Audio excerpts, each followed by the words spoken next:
Il y a 10 ans, la France était frappée par le terrorisme à Paris. Un tel attentat pourrait-il se reproduire?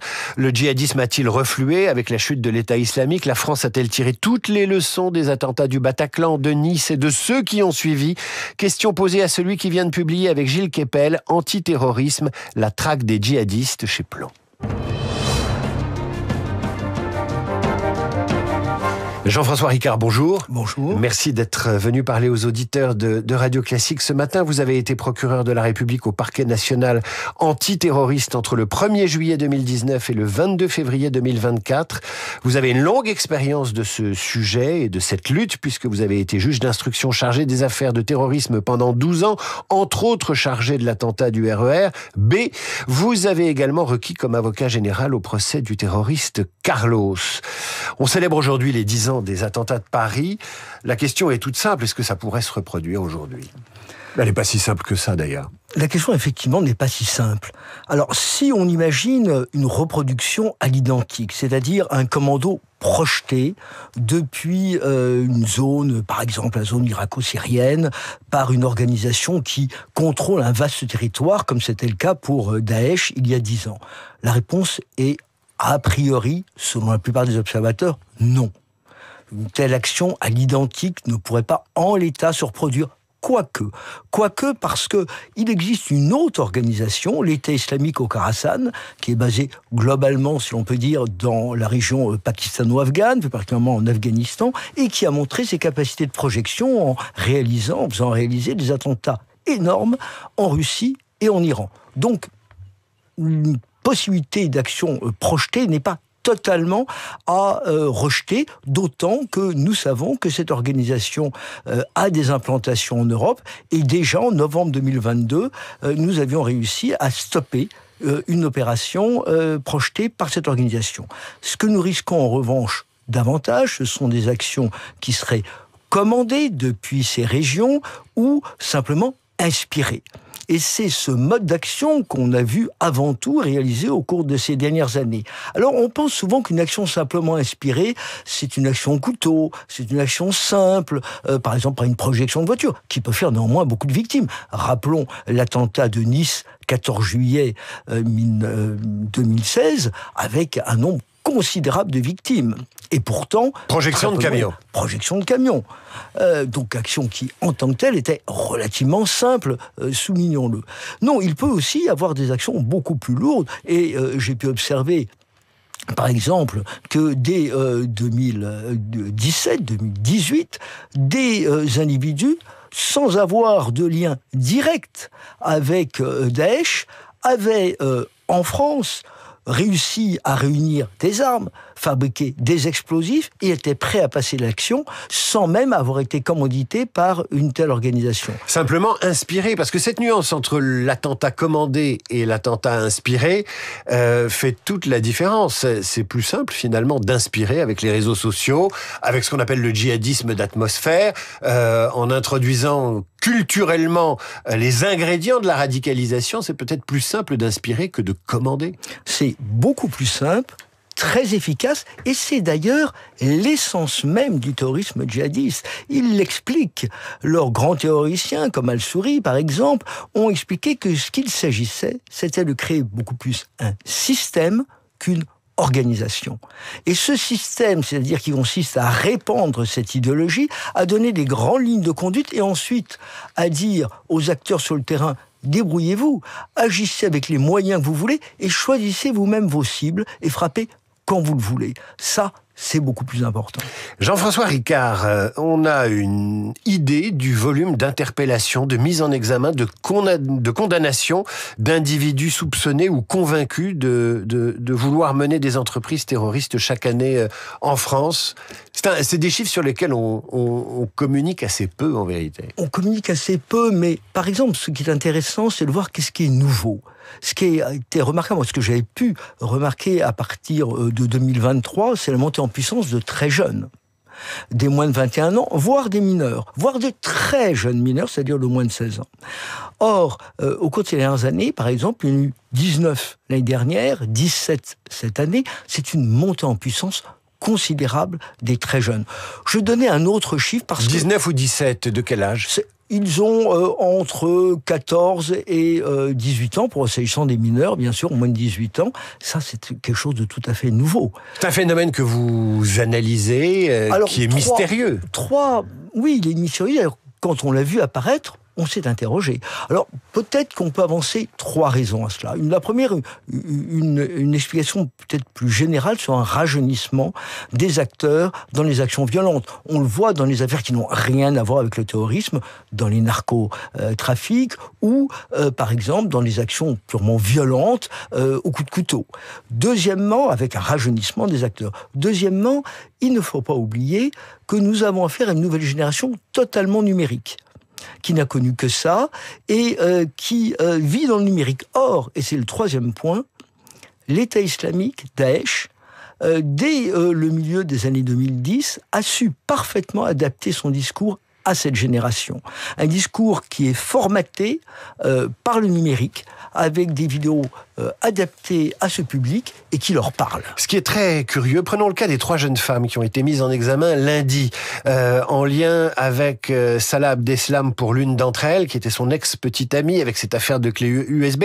Mais ces 3 jeunes femmes projetaient un attentat. Elles sont très jeunes, elles se connaissent très peu, d'abord par le biais d'Internet. Elles se sont pas rencontrées avant, et en fait le projet est né très rapidement. Donc très numérique, très rapidement, radicalisation récente pour les adolescents dont vous parlez.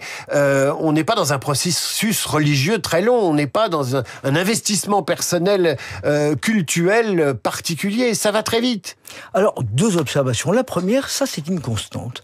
J'ai pu l'observer, d'ailleurs, à mon grand étonnement, il y a déjà une 30aine d'années, c'est que la bascule vers une radicalisation et vers l'action qui est la suite de cette radicalisation, c'est une constante, ça arrive très fréquemment. On peut avoir des jeunes qui sont totalement étrangers à la religion et qui vont, en quelques mois, basculer vers l'adoption d'une idéologie la plus totale, la plus extrémiste, et à l'action. Deuxièmement, ces 3 jeunes femmes qui projetaient des actions d'après ce qui en a été dit dans les médias, eh bien, et leur fonctionnement. Eh bien, on retrouve déjà cela il y a plus de 10 ans. Je vais vous donner un exemple, c'est celui des 2 assassins du Père Hamel à Saint-Étienne-du-Rouvray. Ces 2 jeunes, qui étaient effectivement très jeunes à l'époque, ne se connaissaient jusque-là que par leur contact numérique. Se sont rencontrés pour la première fois physiquement dans les 48 heures qui ont précédé l'action. Et ont passé à l'action quasiment immédiatement. On retrouve ce processus aujourd'hui. Jean-François Ricard, Salah Abdeslam a manifesté mardi via son avocate le souhait de rencontrer des victimes du 13 novembre. Que vous inspire ce désir de justice restaurative chez l'intéressé ? La justice restaurative, c'est quelque chose d'extrêmement compliqué, extrêmement difficile, qui a pu être mis en place dans des cas très particulier. Comme j'ai travaillé assez longuement sur les affaires de crimes contre l'humanité, je me suis occupé beaucoup du génocide au Rwanda. Et au Rwanda, ils ont mis en place cette justice par des juridictions très particulières, coutumières, si l'on peut dire, les gachacha, qui ont fonctionné, mais aussi parce qu'ils n'avaient pas le choix. Sinon, ils n'auraient jamais pu juger les centaines de milliers de personnes qui y participaient. Une justice restaurative, ça exige d'abord que l'auteur des faits reconnaisse ce qu'il a fait. C'est le principe même de la justice restaurative. Il faut d'abord reconnaître. Et puis, il y a une autre grande difficulté en s'agissant du terrorisme. C'est que le terrorisme, ce n'est pas simplement une agression, voire une agression meurtrière contre les victimes. C'est une agression contre la nation tout entière. C'est ce que dit la Cour de cassation dans plusieurs de ses décisions, contre la nation tout entière. Or, une justice restaurative, c'est avant tout un face-à-face entre une victime et son auteur qui aura reconnu ce qu'il a fait. On imagine difficilement cela en matière de terrorisme. C'est compliqué, effectivement. Vous avez publié dans le Figaro il y a quelques jours une tribune dans laquelle vous écrivez ceci. L'histoire nous a appris que la lutte antiterroriste pourrait être entravée par les options prises par un État voisin ou par les tensions entre la France et un autre pays. Alors, est-ce que vous songez par exemple aux relations franco-algériennes? Et ma question est la suivante. Est-ce que la libération de Boualem Sansal va permettre un rapprochement entre Paris et Alger et un fonctionnement optimal des services de renseignement pour lutter contre le terrorisme? Parce que l'Algérie est précieuse dans cette lutte. Il est évident que l'échange d'informations entre les services de renseignement est une donnée fondamentale dans la lutte antiterroriste. La communauté du renseignement fonctionne par des échanges d'informations entre services spécialisés et c'est indispensable. Et on ne peut que souhaiter, sur ce plan, une amélioration des relations entre nos services français et algériens. Jean-François Ricard, le monde a changé en 10 ans, on l'a vu changer sous nos yeux. L'État islamique est tombé, la guerre en Syrie a cessé, il y a eu le 7 octobre, Israël a frappé ses ennemis. Le président syrien est un ancien djihadiste qui est allé montrer patte blanche à Washington mardi dernier.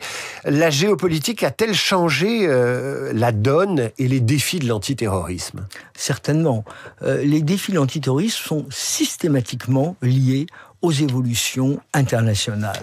On le voyait déjà au milieu des années 90, c'était la période du GIA en Algérie, la Bosnie, puis ensuite les évolutions dans la zone pakistano-afghane. À chaque fois, ce qui s'est produit a eu des répercussions sur notre territoire, soit pendant des périodes d'accalmie, soit pendant des périodes d'intensité renforcée de l'action terroriste. Donc ce qui se passe parfois à des milliers de kilomètres d'ici aura des répercussions chez nous. Jean-François Ricard, ma dernière question est peut-être un peu absurde, mais finalement, c'est le principe même du terrorisme qui me l'inspire. Les terroristes ont-ils réussi à nous terroriser? Je ne pense pas. J'ai une vision peut-être un peu trop optimiste, mais je pense que nous ne sommes pas terrorisés, mais nous sommes adaptés aussi à cette société. D'abord, l'État lui-même s'est réorganisé, a mis en place des services extrêmement compétents qui s'articulent entre eux, et ça, c'est la première réponse, qui montre bien qu'on n'a pas été terrorisé, on a répondu. Et puis, dans notre société tout entière, on en a pris conscience. Au milieu des années 90, nous étions très peu nombreux. Jean-François Ricard, merci d'être venu nous parler ce matin. Antiterrorisme, la traque des djihadistes, c'est paru chez Plon. C'est aussi inquiétant que passionnant, évidemment. Vous avez co-signé ce livre avec Gilles Kepel. Merci d'être venu éclairer nos auditeurs